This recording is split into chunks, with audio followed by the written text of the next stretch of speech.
Bon. Hey boy! Capsule un petit peu différente des autres niaiseries que j'ai faites auparavant. Pour la 140e fois, je recommence cette chronique-là. Ça se pourrait que la chronique soit très découpée bizarre. Dans ce cas-ci, on va parler de produits. Mais évidemment, je ne parlerai pas de produits de façon exhaustive, puis on fera pas de test avec une loupe et un microscope pour savoir si les pixels sont plus beaux, sont plus fins, sont plus ci, sont plus ça. Vraiment sur mes impressions. Pour toutes ces informations-là, allez directement sur le site des compagnies ou parler à un vendeur dans un magasin, dans une boutique photo, parce que c'est pas le genre de chronique que je vais faire. Moi, ça va être vraiment comment ça file dans mes mains et qu'est-ce qu'on fait avec et ça marche-tu comme du monde. Là, la capsule ici, j'ai le goût de l'appeler la tentation du diable. Parce que pour la première fois, depuis 48 heures, on m'a gentiment prêté ça. Le Sony A7 III. L'appareil sera disponible dans environ un mois. Et pour la première fois, j'ai utilisé pendant 48 heures un appareil plus petit, pas nécessairement beaucoup moins lourd, là, parce que si on ajoutait la griffe verticale avec un objectif, probablement une diminution de poids, là, mais pas majeure. J'ai pas fait de calcul, là, la pesée officielle, mais c'est pas si différent. Laissez-moi sortir la petite feuille de papier. 24 millions de pixels, capteur plein format, le processeur Bionz X, turbo extra sauce, probablement bien meilleur que le processeur précédent. On s'en fout, c'est toujours comme ça s'améliore. C'est un appareil photo, ça prend des photos.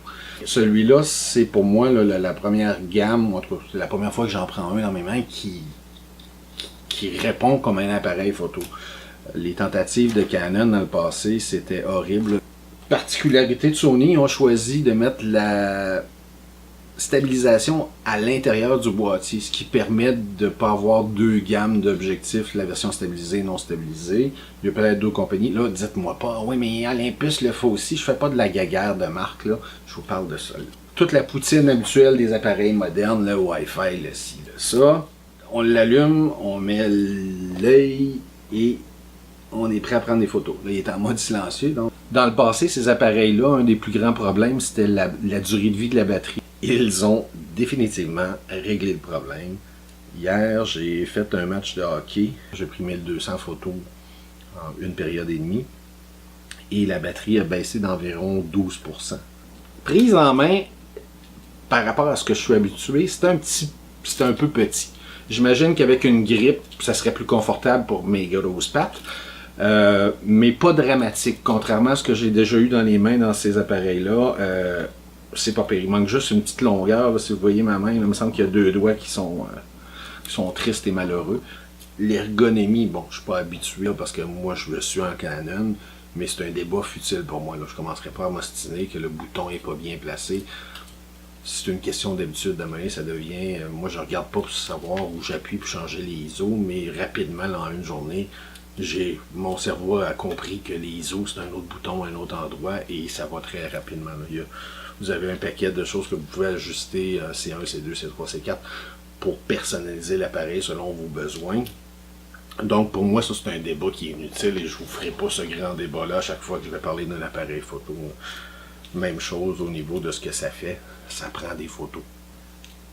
Si vous débutez en photographie et que vous êtes bien impressionné par Canon et Nikon parce que c'est les leaders depuis toujours, by the way, je ne suis pas payé pour dire ça, je ne suis pas payé par Sony, mais c'est spectaculairement intéressant. Et les deux grands joueurs, pas payés par eux non plus, mais dorment depuis des années. Ils sont dans un coma profond. Il reste deux choses à parler, mais ça va faire les frais d'une capsule complètement différente parce que j'en ai trop long à dire. La magnifique performance en basse lumière, donc en haut ISO de cet appareil-là. Évidemment, quand on se rend à ISO 200 000 en étendue, c'est fort probable qu'à 6400, ça va être plus qu'acceptable. Dans mes tests des derniers 48 heures, je vous dirais qu'à 12 000, c'est encore très acceptable.